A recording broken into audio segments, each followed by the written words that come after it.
पढ़ेंगे, 1/4 pi epsilon not का मान मात्रक और विमीय सूत्र पढ़ेंगे। तो हेडिंग लिखना है 1/4 पाई एप्सिलॉन नॉट का 1/4 पाई एप्सिलॉन नॉट का मान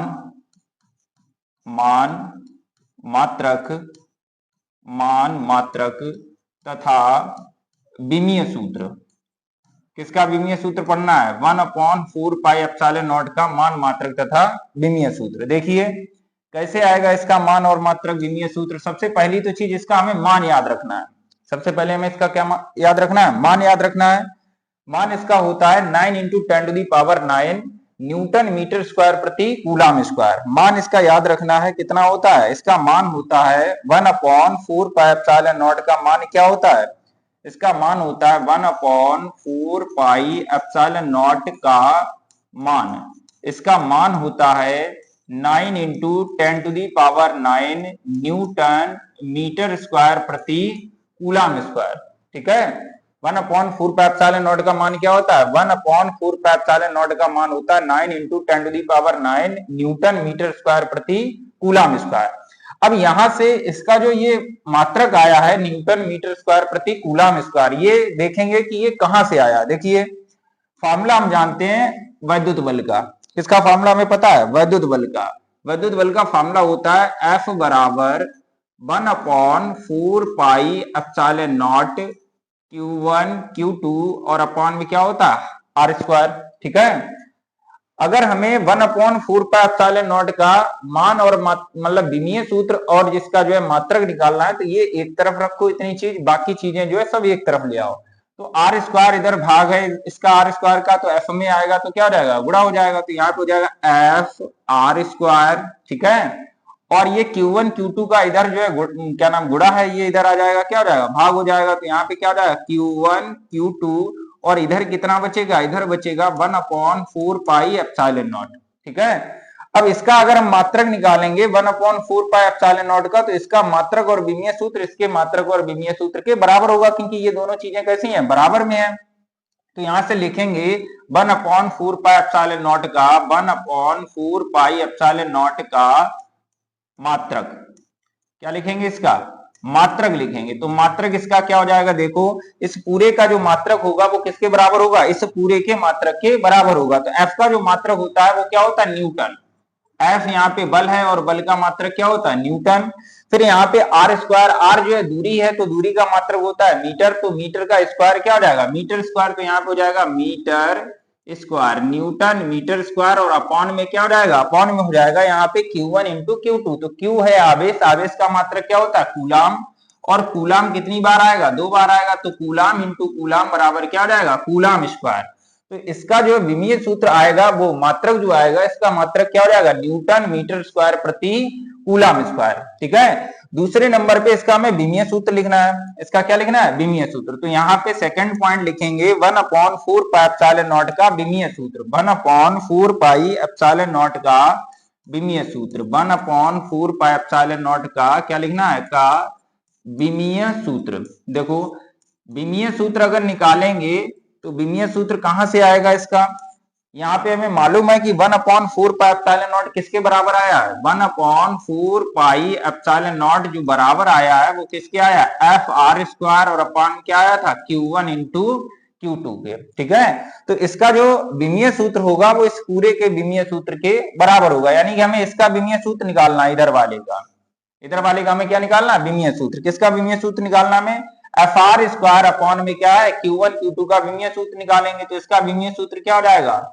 इसका विमीय सूत्र हो जाएगा, यहाँ पे F का विमीय सूत्र होता है MLT-2। F का जो विमीय सूत्र है वो क्या है? MLT-2।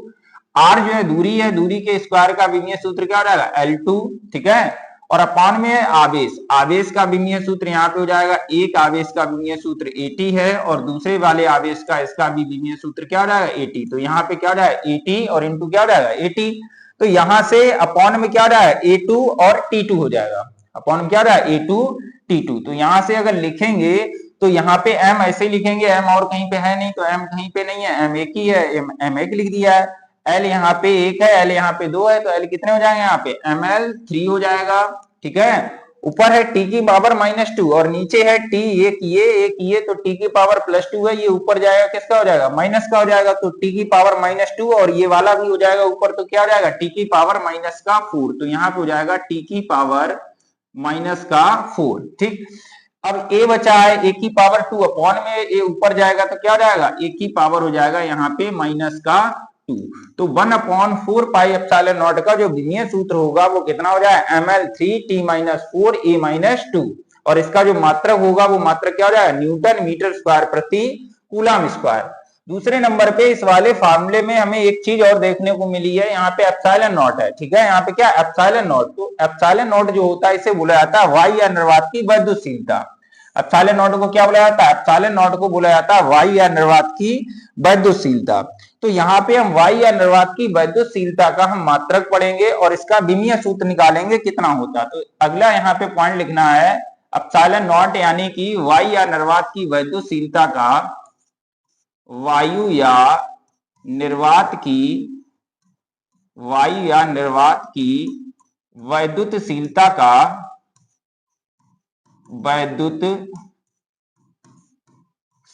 का मात्रक तथा विमीय सूत्र,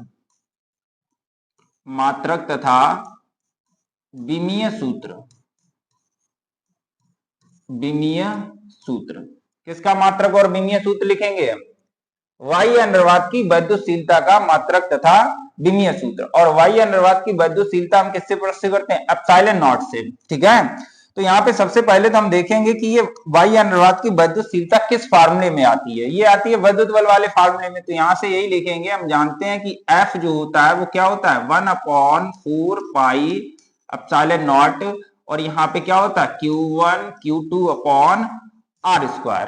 ठीक, अगर हमें एप्सिलॉन नॉट का मात्रक और विमीय सूत्र निकालना है तो एप्सिलॉन नॉट एक तरफ रखो, बाकी सब चीजें एक तरफ रखो। तो एप्सिलॉन नॉट इधर भाग में है तो यहाँ से ये इधर आ जाएगा, F यहाँ पे आ जाएगा। तो इसी चीज को अगर हम लिखेंगे तो एप्सिलॉन नॉट बराबर क्या हो जाएगा, एप्सिलॉन नॉट बराबर हो जाएगा 1/4 पाई F। ये F इधर आ गया, एप्सिलॉन नॉट इधर आ गया, तो क्या हो जाएगा, एप्सिलॉन नॉट बराबर बचेगा 1/4 पाई F और यहाँ पे क्या बचेगा Q1 Q2 और अपॉन क्या हो जाएगा R स्क्वायर। ठीक, तो एप्सिलॉन नॉट का मात्रक और विमीय सूत्र जो है वो किसके बराबर होगा, 1/4 पाई F Q1 Q2 upon R square के बराबर होगा। ठीक है, तो यहाँ पे लिखेंगे एप्सिलॉन नॉट का मात्रक।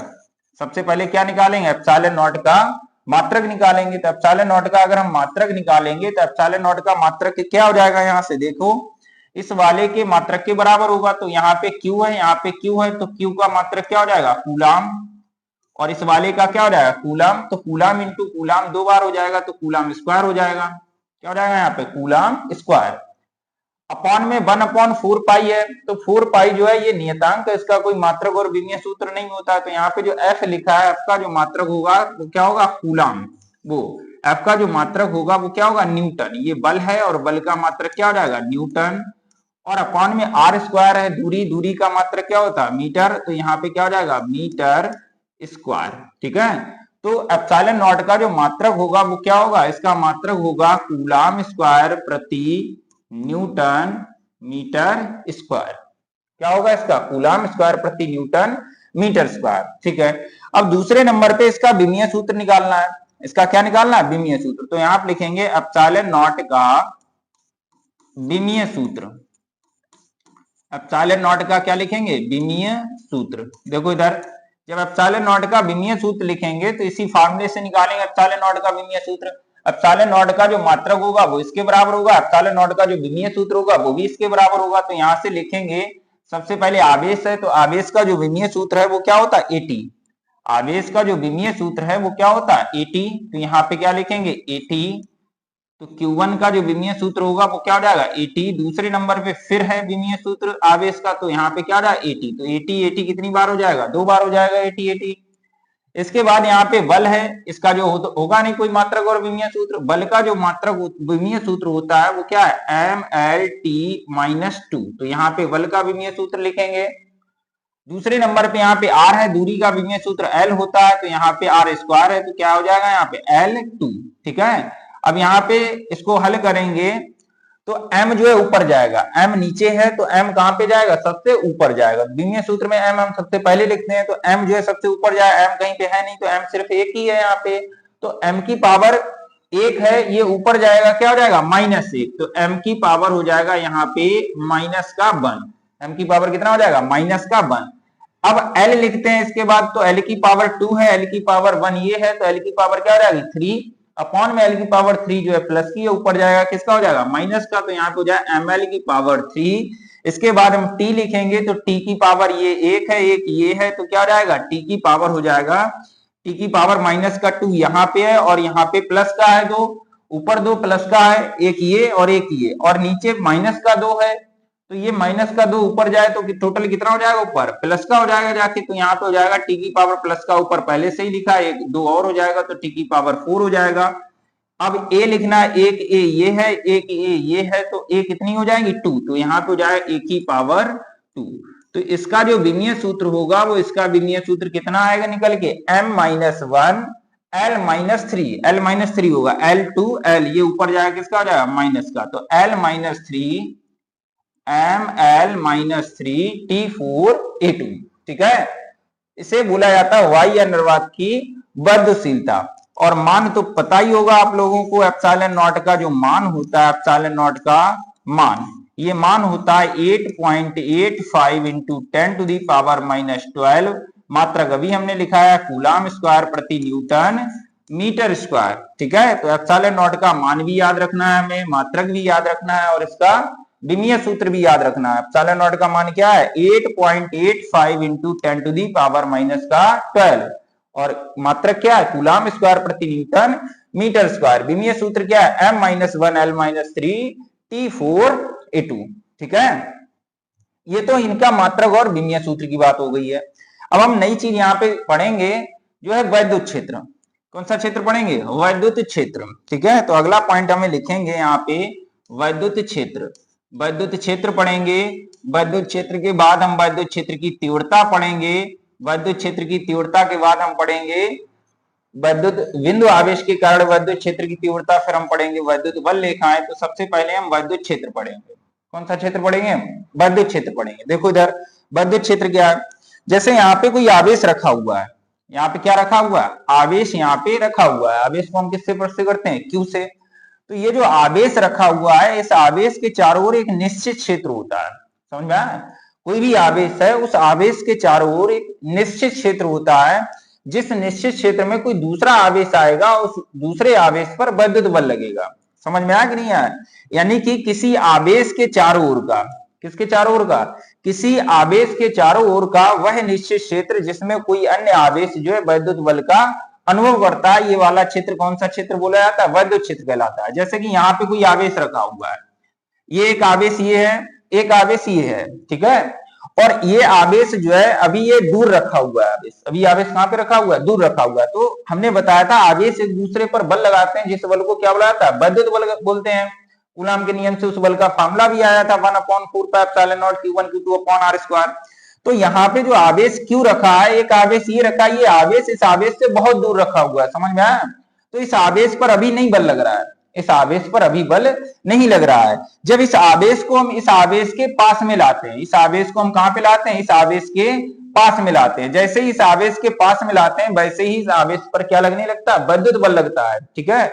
तो जिस क्षेत्र में, जितने क्षेत्र में ये दूसरा वाला आवेश जो है वैद्युत बल का अनुभव करता है, उस वाले क्षेत्र को क्या बोला जाता है, वैद्युत क्षेत्र कहते हैं। समझ में आया। इसकी परिभाषा यही लिखेंगे, किसी आवेश के चारों ओर का वह क्षेत्र जिसमें कोई अन्य आवेश जो है वो किसका अनुभव करता है, वैद्युत बल का अनुभव करता है, वो वाला क्षेत्र कौन सा क्षेत्र कहलाता है, वैद्युत क्षेत्र कहलाता है, ठीक है। लिखेंगे यहाँ पे, किसी आवेश के चारों ओर का वह क्षेत्र, किसी आवेश के चारों ओर का वह क्षेत्र, किसी आवेश के चारों ओर का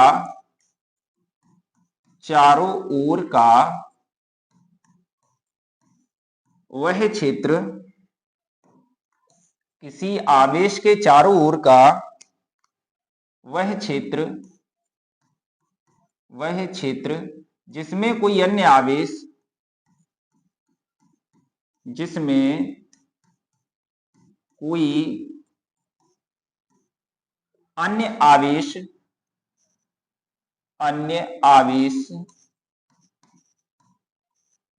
वैद्युत बल का अनुभव करता है, वैद्युत बल का अनुभव करता है,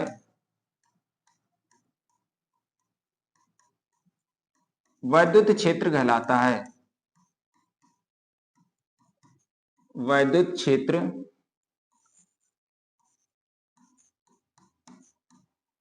कहलाता है। समझा? किसी आवेश के चारों ओर का वह क्षेत्र जिसमें कोई अन्य आवेश जो है वैद्युत बल का अनुभव करता है, वो वाला क्षेत्र कौन सा क्षेत्र कहलाता है? वैद्युत क्षेत्र कहलाता है। ठीक है, सेकंड पॉइंट में यहाँ पे हमें पढ़ना है वैद्युत क्षेत्र की तीव्रता। दूसरे नंबर क्या पढ़नी है हमें? वैद्युत क्षेत्र की तीव्रता। तो यहाँ पे लिखेंगे वैद्युत क्षेत्र की तीव्रता, वैद्युत क्षेत्र की तीव्रता।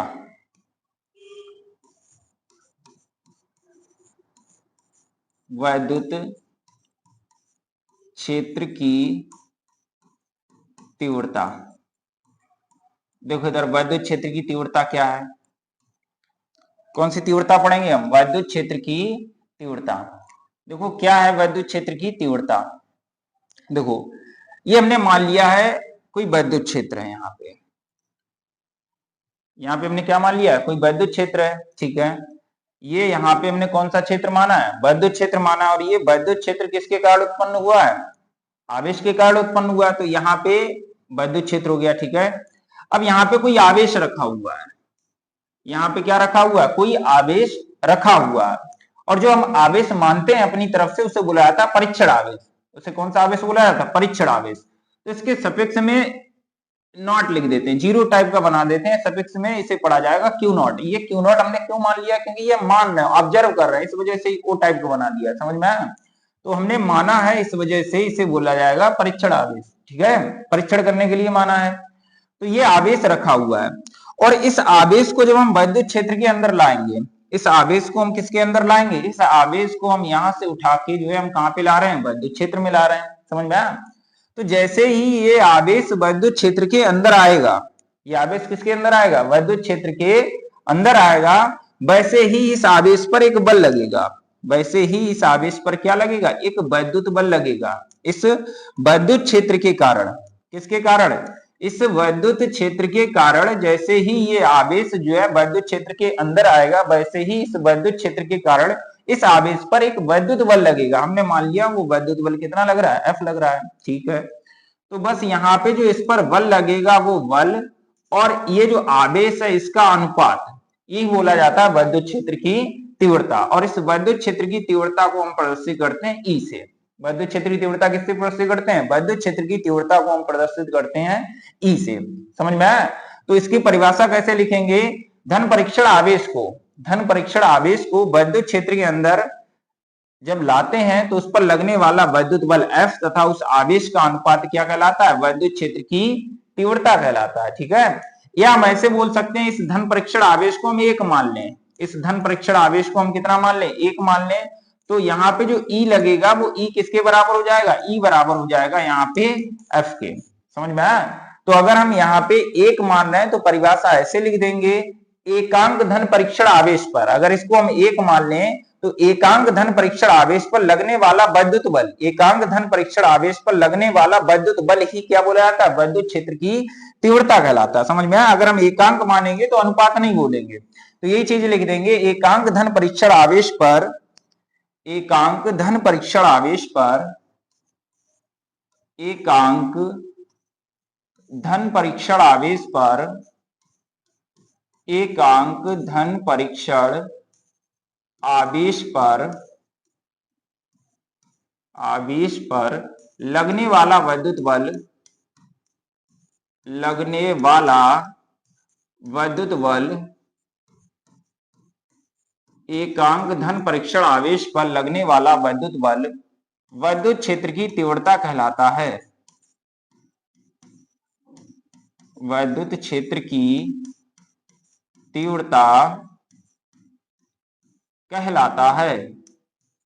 या कहलाती है बोल सकते हैं। समझा है? वैद्युत क्षेत्र की तीव्रता कहलाती है। इसे कैपिटल ई से प्रदर्शित करते हैं। प्रदर्शित करते हैं। वैद्युत क्षेत्र की तीव्रता किससे प्रदर्शित करते हैं? कैपिटल ई से प्रदर्शित करते हैं। ठीक है। दूसरा पॉइंट इसमें हमें यह समझना है कि जो वैद्युत क्षेत्र की तीव्रता है यह एक सदिश राशि है। यह एक कैसी राशि है? यह एक सदिश राशि है। यह एक, अगर हमसे ऑब्जेक्टिव में पूछा जाए कि वैद्युत क्षेत्र की तीव्रता कैसी राशि है, तो यह एक सदिश राशि है। ठीक है। अगर ये एक सदिश राशि है तो इसकी दिशा किधर होती है, ये भी हमसे पूछा जा सकता है कि वैद्युत क्षेत्र की तीव्रता की जो दिशा होती है वो किधर से किधर होती है। तो ये पॉइंट भी लिख देना है। इसकी दिशा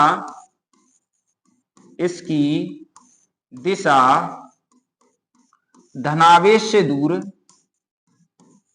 धनावेश से दूर तथा ऋणावेश की ओर होती है। ऋणावेश की ओर होती है। इसकी दिशा किधर होती है? इसकी दिशा जो होती है वो किधर होती है? इसकी दिशा धनावेश से दूर तथा ऋणावेश की ओर होती है। इसका मतलब क्या है कि धनावेश से दूर तथा ऋणावेश की ओर, जैसे कि यहाँ पे आवेश रखा हुआ है, यहाँ पे हमने मान लिया क्या रखा हुआ? आवेश रखा हुआ है। इसके आवेश के चारों ओर कौन सा क्षेत्र होगा? वैद्युत क्षेत्र होगा। वैद्युत क्षेत्र की तीव्रता भी होगी। समझ में आया? मान लिया इस आवेश से यहाँ पे कोई बिंदु है और इस बिंदु पर हमें वैद्युत क्षेत्र की तीव्रता ज्ञात करनी है। हमने मान लिया ये वाला पॉइंट जो है वो पी पॉइंट है। समझ में आया? पी बिंदु है। तो इस पी बिंदु पर हमें वैद्युत क्षेत्र की तीव्रता ज्ञात करनी है या वैद्युत क्षेत्र की तीव्रता की हमें दिशा ज्ञात करनी है। तो इसकी जब हम दिशा ज्ञात करेंगे तो अगर ये धनावेश है, ये कौन सा आवेश है? धनावेश है, तो इसकी दिशा जो है धनावेश से दूर होगी। इसकी दिशा किधर होगी? धनावेश से दूर। तो पी पॉइंट पर जो ई की दिशा होगी वो किधर होगी? धनावेश से दूर, यानी कि इसकी दिशा धनावेश से दूर हो जाएगी। समझ में आया? और अगर यहीं पे ये माइनस आवेश होता, यहाँ पे कौन सा आवेश होता? माइनस आवेश होता, तो ये जो ई है इस ई की दिशा इस आवेश से दूर ना होते हुए ये इसकी दिशा किधर हो जाती? आवेश की ओर ही हो जाती। समझ में आया? तो ये पॉइंट याद रखना, इसकी दिशा जो है वो किधर से किधर होती है? धनावेश से दूर तथा ऋणावेश की ओर होती है। ठीक है। अगला पॉइंट हमें ये इसका पढ़ना है, मात्रक और विमीय सूत्र। इसका क्या पढ़ना है? मात्रक तथा विमीय सूत्र। सबसे पहले इसका फॉर्मूला लिखेंगे, अर्थात वैद्युत क्षेत्र की तीव्रता ई बराबर, अर्थात यहां पे इसका सूत्र भी लिख देंगे, अर्थात वैद्युत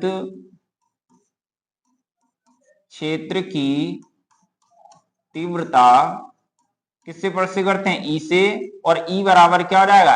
एफ और अपान क्या हो जाएगा? Q not. यहाँ पे क्यू नॉट बस हम इसी वजह से मान लेते हैं कि ये जो आवेश हमने माना है, वो जो आवेश हमने लिया है वो हमने माना है अपनी तरफ से। समझ में आया? जो चीज हम माना है इस आवेश को, इस वजह से हमने क्यू नॉट लिख दिया है। ठीक है। तो ई का फॉर्मूला क्या हो जाएगा? ई बराबर हो जाएगा एफ अपॉन क्यू नॉट। ये एक सदिश राशि है तो यहाँ पे क्या लगा देंगे? वेक्टर लगा देंगे। और आवेश भी एक सदिश राशि होती है तो इस पर भी क्या लगा देंगे? वेक्टर लगा देंगे। दूसरे नंबर पे क्या नाम, वेक्टर किसके किसके ऊपर लगेगा? ई जो है सदिश राशि है तो इसके ऊपर वेक्टर लगेगा, एफ सदिश राशि है तो इसके ऊपर वेक्टर लगेगा। आवेश एक अदिश राशि होती है, इस वजह से इसके ऊपर क्या नहीं लगेगा? वेक्टर नहीं लगेगा। ठीक है। अब इसका हमें मात्रक और विमीय सूत्र लिखना है। इसका क्या लिखना है? मात्रक और विमीय सूत्र। तो यहां पे लिखेंगे वैद्युत क्षेत्र की तीव्रता का मात्रक तथा विमीय सूत्र। वैद्युत क्षेत्र की तीव्रता का मात्रक पढ़ना है हमें, मात्रक, तथा इसका हमें क्या निकालना है? तथा विमीय सूत्र पढ़ना है। वैद्युत क्षेत्र की तीव्रता का हमें क्या पढ़ना है? मात्रक पढ़ना है, और क्या पढ़ना है? विमीय सूत्र पढ़ना है। देखो यार, मात्रक और विमीय सूत्र कहां से निकालेंगे? इसका मात्रक और विमीय सूत्र हम निकालेंगे इसके फार्मूले से।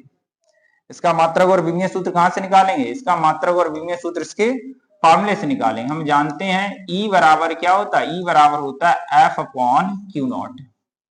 ई बराबर क्या होता है? एफ अपॉन क्यू नॉट होता है। ठीक है। तो यहाँ पे ई का जो मात्रक विमीय सूत्र होगा वो एफ अपॉन क्यू नॉट के मात्रक और विमीय सूत्र के बराबर होता है। तो यहाँ से एफ अपॉन क्यू नॉट का विमीय सूत्र मात्रक लिखेंगे तो यहाँ पे ई का क्या हो जाएगा, ई बराबर ई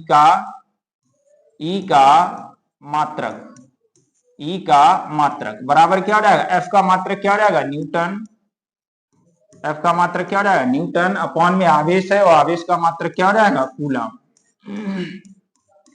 आवेश का मात्रक क्या हो जाएगा कूलम।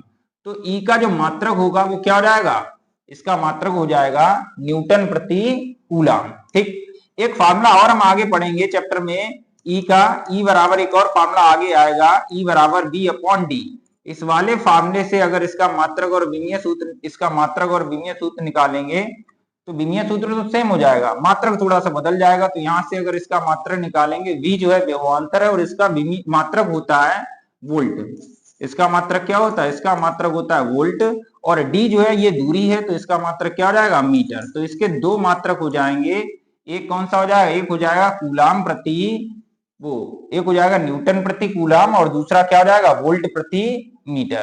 ठीक है, अब यहाँ पे अगर हम विमीय सूत्र की बात करें, इसके विमीय सूत्र की बात करें, हम विमीय सूत्र की बात करें एफ अपॉन क्यू नॉट के, एफ अपॉन क्यू नॉट का मतलब क्या है, ई के विमीय सूत्र की, समझ में आया। तो यहाँ पे लिखेंगे वैद्युत क्षेत्र की तीव्रता का विमीय सूत्र, वैद्युत क्षेत्र की तीव्रता का हम विमीय सूत्र लिखेंगे तो ऐसे लिख सकते हैं ई का विमीय सूत्र, ई का विमीय सूत्र। तो ई का जो विमीय सूत्र निकालेंगे वो किसके विमीय सूत्र के बराबर हो जाएगा, एफ अपॉन क्यू नॉट के विमीय सूत्र के बराबर हो जाएगा, क्योंकि ये दोनों चीजें कैसी हैं, बराबर है। तो यहाँ पे एफ का जो विमीय सूत्र है वो एफ का विमीय सूत्र क्या है, एफ का विमीय सूत्र mlt माइनस 2, एफ का जो विमीय सूत्र है वो क्या है mlt माइनस 2। आवेश है और आवेश का विमीय सूत्र क्या होता है, आवेश का विमीय सूत्र होता है at। तो यहां से अगर लिखेंगे तो ये m ऐसे ही लिखा रहेगा, ठीक है, l जो है ऐसे ही लिखा रहेगा और कहीं पे है नहीं। t देखेंगे तो t यहाँ पे माइनस का 2 है और अपॉन में t प्लस का 1 है, तो प्लस का 1 ऊपर जाएगा किसका हो जाएगा माइनस का, तो t जो है वो ऊपर जाके टोटल कितना t हो जाएगा माइनस का 3। ठीक, a और कहीं पे नहीं है, a अपॉन में प्लस का 1 लिखा है, ये ऊपर जाएगा किसका हो जाएगा माइनस का 1। तो यहाँ पे इसका विमीय सूत्र क्या हो जाएगा, इसका विमीय सूत्र हो जाएगा mlt माइनस 3 a माइनस 1। ठीक है, तो इसका जो है मात्रक और विमीय सूत्र आया समझ में। यहाँ पे यहां से अगर लिखेंगे इसका विमीय सूत्र v अपॉन डी से, अगर यहां से इसका विमीय सूत्र अगर इस वाले फार्मूले से निकालेंगे तो विमीय सूत्र यही आएगा। कैसे आएगा, तो जो v है ये विभवांतर है और विभवांतर का जो विमीय सूत्र होता है वो होता है ml square t minus 3 a minus 1। विभवांतर का विमीय सूत्र क्या होता है ml square t minus 3 a minus 1। d जो है दूरी है, दूरी का विमीय सूत्र हो जाएगा l। ठीक है, तो ये l जो है इस वाले से ये वाला कट जाएगा, ऊपर 2 पावर अपॉन 1 पावर, इससे ये कट जाएगा तो ml पावर क्या बचेगा 1, l की पावर कितना बचेगा 1। तो यहाँ पे क्या बचेगा, यहाँ पे बचेगा ml t minus 3 a minus 1। तो चाहे उस वाले फार्मूले से निकाल दो चाहे इस वाले फार्मूले से निकाल दो, दोनों का विमीय सूत्र जो है वो दोनों फार्मूले से कैसा आएगा, समान आएगा। इसका विमीय सूत्र क्या होता है ml t minus 3 a minus 1 और इसका जो मात्रक होता है वो क्या होता है न्यूटन प्रति कूलाम या वोल्ट पर मीटर। ठीक है, तो न्यूटन प्रति कूलाम जो है वो किसके बराबर होगा, वोल्ट प्रति मीटर के बराबर होगा। विमीय सूत्र क्या है mlt माइनस 3 a माइनस 1। ये हो गया वैद्युत क्षेत्र की तीव्रता। ठीक है, अब हमें पढ़ना है अगर एक आवेश रखा हुआ है, कितना आवेश रखा हुआ, एक आवेश रखा हुआ, जैसे कि यहाँ पे एक आवेश रखा हुआ है। ठीक, ये आवेश जो है अपने चारों ओर वैद्युत क्षेत्र उत्पन्न करेगा। अभी बताया था आवेश अपने चारों ओर क्या उत्पन्न करेगा, वैद्युत क्षेत्र उत्पन्न करेगा, वैद्युत क्षेत्र की तीव्रता होगी यहाँ पे। तो अगर हमसे पूछा जाए कि इस आवेश से 2 मीटर की दूरी पर वैद्युत क्षेत्र की तीव्रता ज्ञात कीजिए, 4 मीटर की मतलब 4 मीटर की दूरी पर वैद्युत क्षेत्र की तीव्रता ज्ञात कीजिए, तो वही निकालना हमें, एक आवेश के कारण वैद्युत क्षेत्र की तीव्रता किसके कारण निकालनी है, एक आवेश के कारण। तो एक आवेश नहीं लिखेंगे, यहाँ पे हम लिख देंगे बिंदु आवेश के कारण। कोई बिंदु है और उस बिंदु पर क्या उपस्थित है, आवेश उपस्थित है, तो यही लिखेंगे यहाँ पे बिंदु आवेश के कारण, बिंदु आवेश के कारण, बिंदु आवेश के कारण वैद्युत क्षेत्र की तीव्रता, वैद्युत क्षेत्र की तीव्रता किसके कारण वैद्युत क्षेत्र की तीव्रता लिखनी है हमें? बिंदु आवेश के कारण वैद्युत क्षेत्र की तीव्रता। इस पॉइंट का मतलब समझ लो, ये हेडिंग पड़ी है, इस हेडिंग का मतलब क्या है? इस हेडिंग का मतलब है एक बिंदु है, यहाँ पे हमने बिंदु मान लिया है और इस बिंदु पर कोई आवेश उपस्थित है तो इसे बोला जाएगा बिंदु आवेश। इसे क्या बोला जाएगा? बिंदु आवेश। इस बिंदु आवेश के कारण कोई भी दूरी ले ली जाएगी, यहाँ पे r दूरी मान लेंगे, या 2 मीटर की दूरी पर, 50 मीटर की दूरी पर हमें क्या ज्ञात करना? वैद्युत क्षेत्र की तीव्रता। ठीक है, तो यहाँ पे लिखेंगे, सबसे पहले हम क्या मानेंगे? यहाँ पे एक बिंदु मानेंगे, यहाँ पे सबसे पहले क्या मानेंगे? एक बिंदु मानेंगे। ठीक है, तो यहाँ पे हमने मान लिया कोई बिंदु है ये, और इस वाले बिंदु पर कोई आवेश उपस्थित है। हमने मान लिया इस वाले बिंदु पर +q आवेश उपस्थित है। इस वाले बिंदु पर कितना आवेश उपस्थित है? +q आवेश उपस्थित है। ठीक, माना कोई बिंदु आवेश है जो कितना है? +q है। ठीक है, यहाँ पे हमने क्या मान लिया? +q है।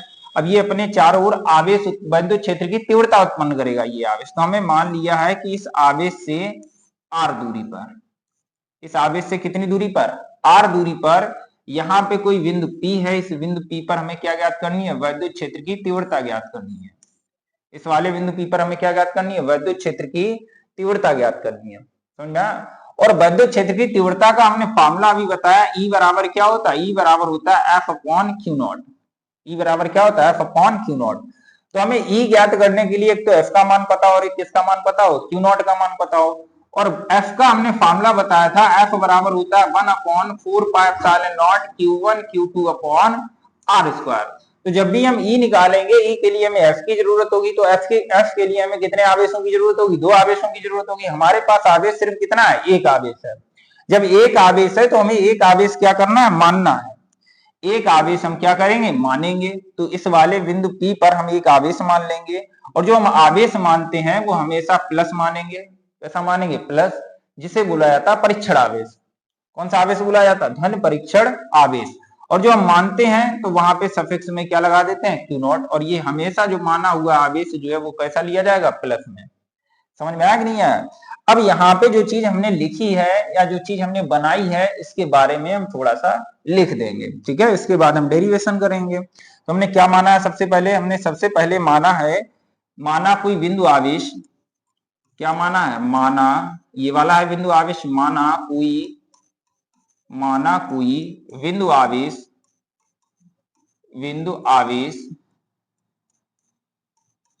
माना कोई बिंदु आवेश +q जो कहां पे स्थित है? जो हमने मान लिया वायु या निर्वात में रखा हुआ है। माना कोई बिंदु आवेश जो वायु या निर्वात में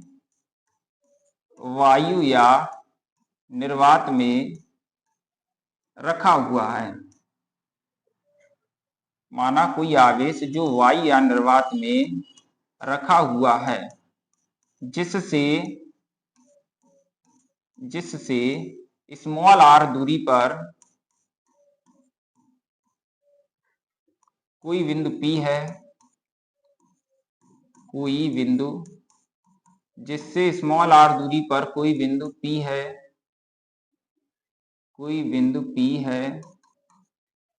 जिस पर हमें क्या ज्ञात करनी है? वैद्युत क्षेत्र की तीव्रता ज्ञात करनी है। वैद्युत क्षेत्र की तीव्रता ज्ञात करनी है, जिस पर हमें क्या ज्ञात करनी है? वैद्युत क्षेत्र की तीव्रता ज्ञात करनी है। इसके लिए बिंदु P पर हमने क्या मान लिया? एक धन परीक्षण आवेश +Q0 मान लेते हैं, जिसके लिए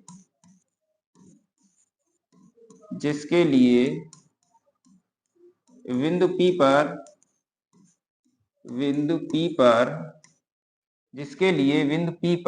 एक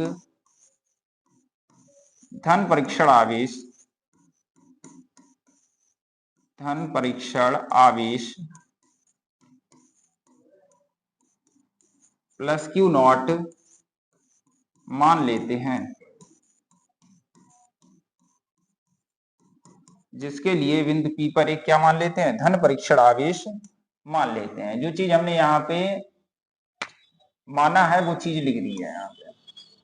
जो चीज हमने माना है या जो चीज हमने किया है उसमें वो लिख दिया है, ठीक है। अब जब ये दो आवेश रखे हुए हैं, एक ये आवेश एक ये आवेश रखा हुआ है, तो ये आवेश एक दूसरे पर क्या लगाएगा, बल लगाएगा। एक आवेश ये है, एक आवेश ये है, दो आवेश हो गए। दोनों आवेश कौन से हो गए, ये भी प्लस है ये भी प्लस है, एक दूसरे को क्या करेंगे, प्रतिकर्षित करेंगे, यानी कि प्रतिकर्षण बल लगाएंगे, वैद्युत बल लगाएंगे। तो उसी वैद्युत बल का मान हमें ज्ञात करना है, उस वैद्युत बल का क्या ज्ञात करना है, मान ज्ञात करना है। तो यही लिखेंगे यहाँ पे, आवेश पर लगने वाला वैद्युत बल, आवेश पर लगने वाला वैद्युत बल। कौन से आवेश पर लगने वाला वैद्युत बल निकालेंगे, यहाँ पे लिखेंगे अतः, यहां पे लिख देंगे अतः धन परीक्षण आवेश पर, अतः परीक्षण आवेश पर, परीक्षण आवेश पर लगने वाला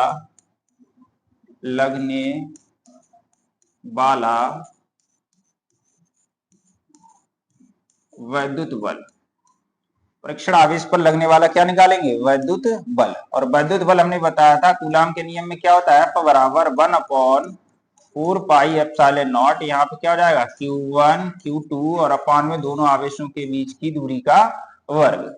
F बराबर क्या हो जाएगा, 1/4 pi epsilon not Q1 Q2 upon R square, ये हो जाएगा यहाँ पे। अब इसको लिख देंगे समीकरण 1, इसको क्या लिख देंगे, समीकरण 1।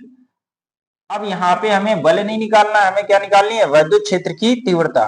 हमें क्या निकालनी है, वैद्युत क्षेत्र की तीव्रता। तो ये लिख देंगे यहाँ पे, हम जानते हैं वैद्युत क्षेत्र की तीव्रता E बराबर क्या होता है, वैद्युत क्षेत्र की तीव्रता, यहाँ पे लिखेंगे वैद्युत क्षेत्र की तीव्रता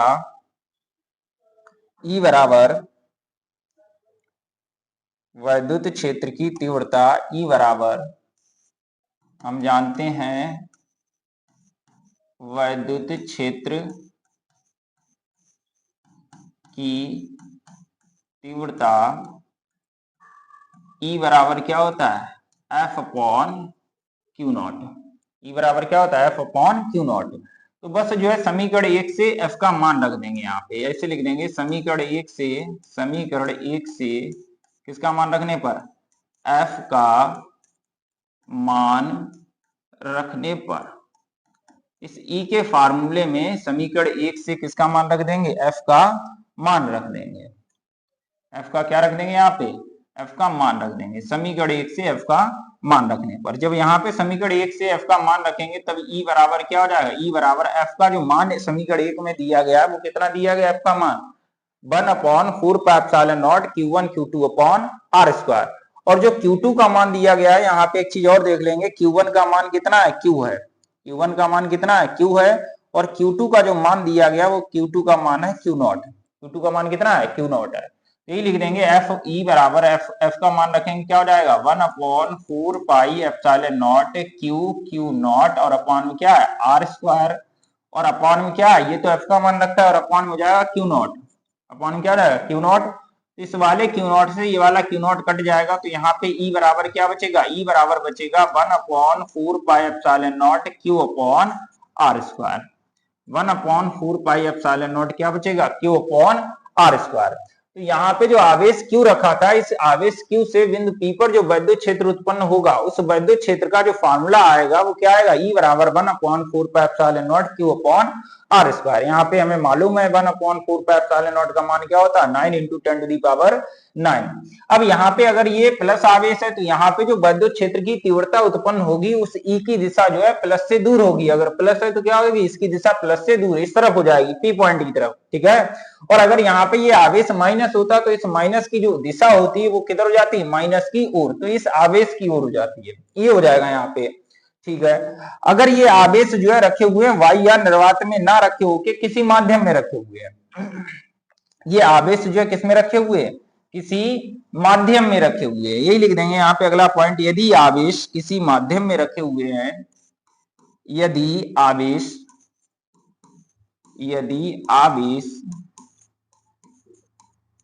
किसी माध्यम में रखे हुए हैं, किसी माध्यम में रखे हुए हैं, रखे हुए हैं, जिसका परावैद्युतांक k है, जिसका परावैद्युतांक जिसका परावैद्युतांक कितना है, k है। तब हमने बताया था बस इसमें अंतर इतना हो जाएगा, माध्यम में रखे हो जिसका परावैद्युतांक दिया गया उस परावैद्युतांक का बस एप्सिलॉन नॉट में गुणा कर दिया जाता है बस। तब वैद्युत क्षेत्र की तीव्रता, तब वैद्युत क्षेत्र की तीव्रता, तब वैद्युत क्षेत्र की तीव्रता E जो है, अब ये मीडियम में हो जाएगी वैद्युत क्षेत्र की तीव्रता, तो इसे EM लिख देंगे मीडियम में, ठीक है। तो EM बराबर क्या हो जाएगा, 1/4 पाई एप्सिलॉन नॉट, क्या हो जाएगा Q1, वो Q1 नहीं होगा, क्या होगा यहाँ पे Q, इसमें K का गुणा हो जाएगा और अपॉन क्या हो जाएगा R स्क्वायर। तब वैद्युत क्षेत्र की तीव्रता क्या हो जाएगी, EM बराबर 1/4 pi epsilon not into K Q upon R square, ठीक है। ये हो जाएगी वैद्युत क्षेत्र की तीव्रता। तो वैद्युत क्षेत्र की तीव्रता का फार्मूला क्या होता है, 1/4 pi epsilon not Q upon R square. ये किसके कारण होती है, एक आवेश के कारण। इतनी दूरी पर वैद्युत क्षेत्र की तीव्रता ज्ञात कीजिए, उतनी दूरी पर वैद्युत क्षेत्र की तीव्रता ज्ञात कीजिए। तो E का फार्मूला क्या आएगा, 1/4 pi epsilon not Q upon R square. माध्यम का परावैद्युतांक दिया गया तो बस इसमें एप्सिलॉन नॉट में किसका गुणा कर देना, 2 का गुणा कर देना, ठीक है। अब हमें अगला टॉपिक पढ़ना है यहाँ पे वैद्युत क्षेत्र की तीव्रता पढ़ लिया, अब हमें पढ़ना है वैद्युत बल रेखाएं। कौन सी रेखाएं पढ़नी है, वैद्युत बल रेखाएं। तो यहाँ पे लिखेंगे वैद्युत बल रेखाएं। अगला हमारा जो टॉपिक रहेगा वो क्या है, वैद्युत बल रेखाएं। तो यहाँ पे लिखेंगे वैद्युत बल रेखाएं। वैद्युत बल रेखाएं पढ़ेंगे और वैद्युत बल रेखाओं के गुण पढ़ेंगे, ठीक है। क्या पढ़ेंगे, वैद्युत बल रेखाएं, और दूसरे नंबर पे क्या पढ़ना है हमें, वैद्युत बल रेखाओं के गुण पढ़ने हैं, ठीक। अब वैद्युत बल रेखाएं क्या है, जो भी वैद्युत बल रेखाएं हैं वो कोई काल्पनिक रेखाएं नहीं होती हैं। कैसी रेखाएं नहीं होती हैं, ये कोई भी काल्पनिक रेखाएं नहीं होती हैं। ये कैसी रेखाएं होती हैं फिर, ये काल्पनिक नहीं है तो ये होती हैं वो, ये कोई वास्तविक रेखाएं नहीं होती हैं। कैसी रेखाएं नहीं होती हैं, ये कोई वास्तविक रेखाएं नहीं होती हैं। तो ये वास्तविक रेखाएं नहीं है तो ये कैसी रेखाएं, ये काल्पनिक रेखाएं, इनकी कल्पना करी जाती है। इनकी क्या करी जाती है, कल्पना करी जाती है। देखिए क्या है ये, जैसे कि यहाँ पे हमने मान लिया कोई आवेश रखा हुआ हमारे पास, यहाँ पे हमने मान लिया है हमारे पास कोई आवेश रखा हुआ है, ठीक है। यहाँ पे क्या रखा हुआ है, आवेश रखा हुआ है, ठीक है, आवेश रखा हुआ है। अब यहाँ पे इस आवेश के चारों ओर कुछ काल्पनिक रेखाएं होंगी, हम खींचेंगे काल्पनिक रेखाएं। इस आवेश के चारों ओर हम क्या खींचेंगे, काल्पनिक रेखाएं खींचेंगे। कौन सी रेखाएं खींचेंगे, काल्पनिक रेखाएं खींचेंगे। यहाँ पे देखिए काल्पनिक रेखाएं खींचेंगे, और वो काल्पनिक रेखाएं ऐसी होंगी जैसे कि यहाँ पे इस आवेश के चारों ओर हमने काल्पनिक रेखाएं खींच दी, एक ये रेखा खींच दी है, एक ये रेखा खींच दी है, एक ये रेखा खींच दी है, एक ये रेखा खींच दी है। ऐसे करके हमने जो है बहुत सारी रेखाएं जो है खींच दी हैं, और ये रेखाएं कैसी हैं, काल्पनिक रेखाएं, समझ में आया। तो इन रेखाओं पर खींची गई स्पर्श रेखा, इन रेखाओं पर खींची गई स्पर्श रेखा वो किसकी दिशा को प्रदर्शित करती है, वैद्युत क्षेत्र की दिशा को प्रदर्शित करती है, समझ में आया। इन रेखाओं को स्पर्श करते हुए खींची गई स्पर्श मतलब जो रेखा होगी वो किसकी दिशा को प्रदर्शित करती है, वैद्युत क्षेत्र की तीव्रता की दिशा को प्रदर्शित करती है, समझ में आया। इनको स्पर्श करते हुए अगर ऐसे रेखा खींची जाएगी, इनको स्पर्श करते हुए ऐसे अगर हम रेखा खींच देंगे तो ये जो रेखा खींची जाएगी वो किसकी दिशा को प्रदर्शित करती है, वैद्युत क्षेत्र की तीव्रता की दिशा को प्रदर्शित करती है। तो यहाँ पे यही लिखेंगे, वैद्युत क्षेत्र में खींची गई वे काल्पनिक रेखाएं। कौन से क्षेत्र में खींची गई, वैद्युत क्षेत्र में खींची गई वे काल्पनिक रेखाएं।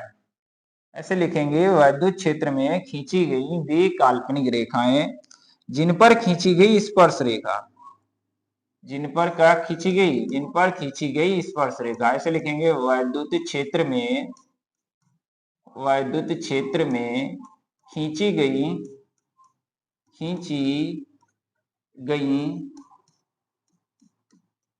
वे काल्पनिक रेखाएं, वैद्युत क्षेत्र में खींची गई वे काल्पनिक रेखाएं, वे काल्पनिक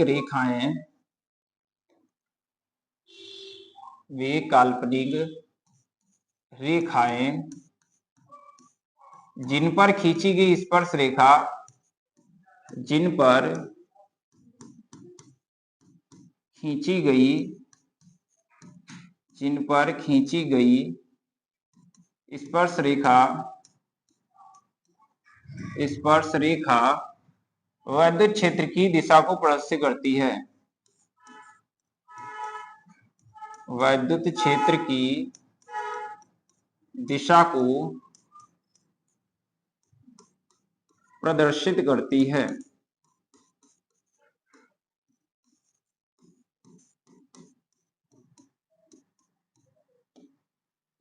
वैद्युत बल रेखाएं कहलाती हैं।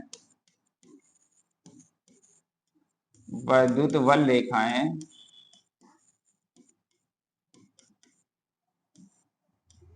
कहलाती हैं। समझ में आया? वैद्युत बल रेखाएं क्या है, किसमें खींची जाती हैं? वैद्युत क्षेत्र में खींची गई वे काल्पनिक रेखाएं जिन पर खींची गई स्पर्श रेखा वैद्युत क्षेत्र की दिशा को प्रदर्शित करती है, वो रेखाएं कौन सी रेखाएं कहलाती हैं? वैद्युत बल रेखाएं कहलाती हैं। ठीक है, यानी कि अगर हमसे ऑब्जेक्टिव में पूछा जाए वैद्युत बल रेखाएं जो है वो क्या है, वैद्युत क्षेत्र, मतलब अगर हमसे पूछा जाए कि वैद्युत क्षेत्र में जो काल्पनिक रेखाएं हैं जिन पर खींची गई स्पर्श रेखाएं जो होती हैं, उन स्पर्श रेखाओं की दिशा किसको प्रदर्शित करती है? तो उन स्पर्श रेखाओं की दिशा जो है किसको प्रदर्शित करती है? वैद्युत बल रेखाओं की। वो वैद्युत बल रेखाएं जो है किसकी दिशा को प्रदर्शित करती हैं? वैद्युत क्षेत्र की तीव्रता की दिशा को प्रदर्शित करती हैं। हम बोल सकते हैं वैद्युत क्षेत्र की दिशा को प्रदर्शित करती हैं। अब हमें इसके गुण पढ़ने हैं। किसके गुण पढ़ने हैं? वैद्युत बल रेखाओं के गुण। तो अगला पॉइंट लिखेंगे वैद्युत बल रेखाओं के गुण। किसके गुण पढ़ना है हमें? वैद्युत बल रेखाओं के गुण पढ़ना है। ठीक है, हेडिंग लिखेंगे यहाँ पे वैद्युत बल रेखाओं के गुण। वैद्युत बल रेखाओं के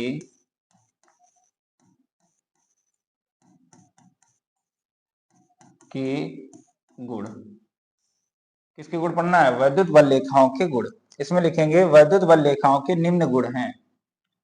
वैद्युत बल रेखाओं के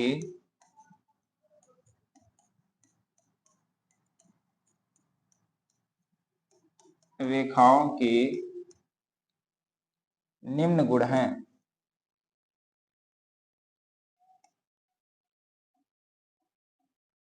वैद्युत बल रेखाओं की निम्न गुण हैं। किसके गुण पढ़ना है? वैद्युत बल रेखाओं के गुण। ठीक है, देखो इधर क्या गुण है। सबसे पहला तो गुण यही है वैद्युत बल रेखाओं का कि इन पर खींची गई स्पर्श रेखा, जो इसकी परिभाषा लिखाई है वही लिखेंगे। इन पर खींची गई स्पर्श रेखा, इन पर खींची गई स्पर्श रेखा वैद्युत क्षेत्र की दिशा को प्रदर्शित करती है। वैद्युत क्षेत्र की दिशा को प्रदर्शित करती है।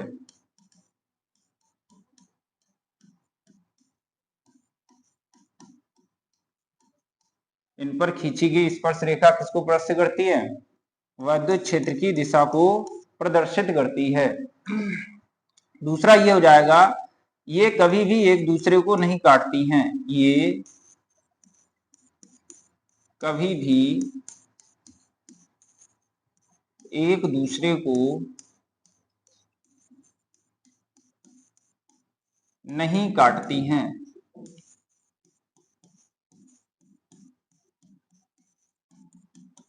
क्यों नहीं काटती हैं? क्योंकि इनके कटान बिंदु से क्योंकि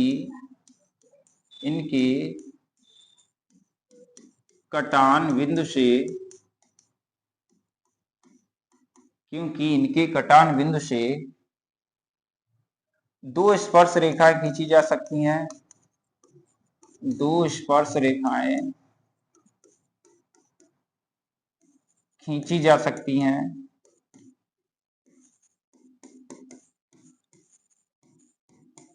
क्योंकि इनके कटान बिंदु से कितनी स्पर्श रेखाएं खींची जा सकती हैं? दो स्पर्श रेखाएं खींची जा सकती हैं।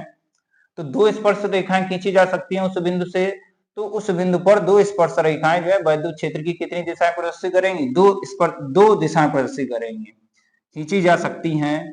जो उस बिंदु पर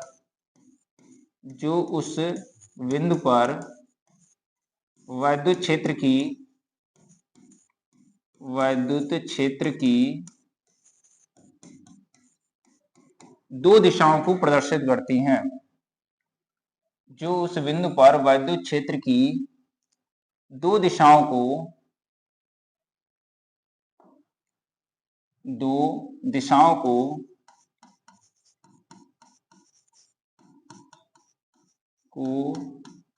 प्रदर्शित करेंगे।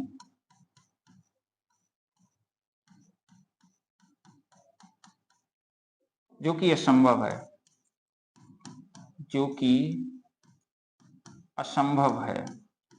क्यों असंभव है? क्योंकि एक ही बिंदु पर वैद्युत क्षेत्र की दो दिशाएं होना जो है वो कैसा है? असंभव है। एक रेखा बोलेगी इसकी दिशा इस बिंदु पर इधर है, एक रेखा बोलेगी इस बिंदु पर इसकी दिशा उधर है। इस वजह से ये रेखाएं जो है कभी भी एक दूसरे को नहीं काटती हैं।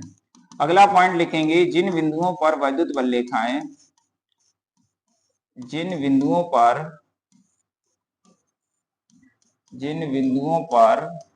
वैद्युत बल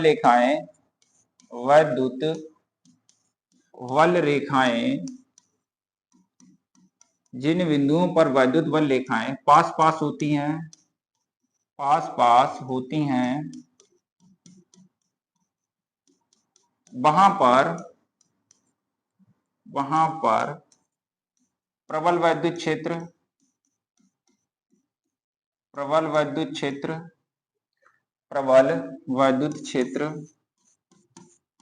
तथा जिन बिंदुओं पर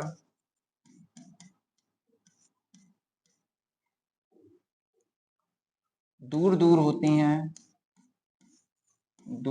होती हैं वहां पर दुर्बल वैद्युत क्षेत्र होता है। दुर्बल वैद्युत क्षेत्र होता है। समझ में? जहां पर पास पास होंगी वहां पर वैद्युत क्षेत्र कैसा होगा? प्रबल। और जहां पर वैद्युत बल रेखाएं दूर दूर होंगी वहां पर वैद्युत क्षेत्र कैसा होगा? वहां पर वैद्युत क्षेत्र होगा दुर्बल। और अगर मान लिया जाए कुछ ऐसे बिंदु हो जहां पर समांतर हो और समान दूरी पर हो, यानी समांतर तथा समदूरस्थ हो, तो वहां पर जो एक समान वैद्युत क्षेत्र होगा। तो ये लिख देंगे, जिन बिंदुओं पर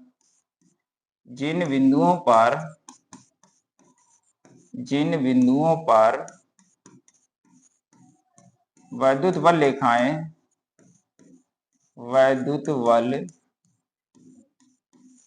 रेखाएं समांतर तथा समदूरस्थ होती हैं,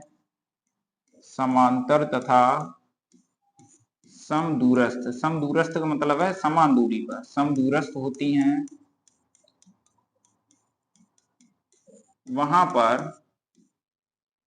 वहां पर एक समान वैद्युत क्षेत्र होता है। एक समान मतलब समान, एक समान वैद्युत क्षेत्र होता है। इनकी दिशा जो है धनावेश से किधर होती है? दूर। और ऋणावेश की ओर होती है। अगला पॉइंट यही लिख देंगे, इनकी दिशा जो है,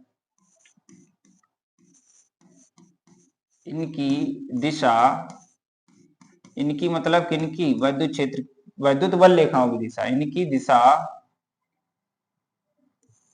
धनावेश से दूर तथा ऋणावेश की ओर होती है। ऋणावेश की ओर होती है। इनकी दिशा जो है वो किधर से किधर होती है? इनकी दिशा जो है धनावेश से दूर तथा ऋणावेश की ओर होती है। ठीक है, बाकी जो है अगली क्लास में।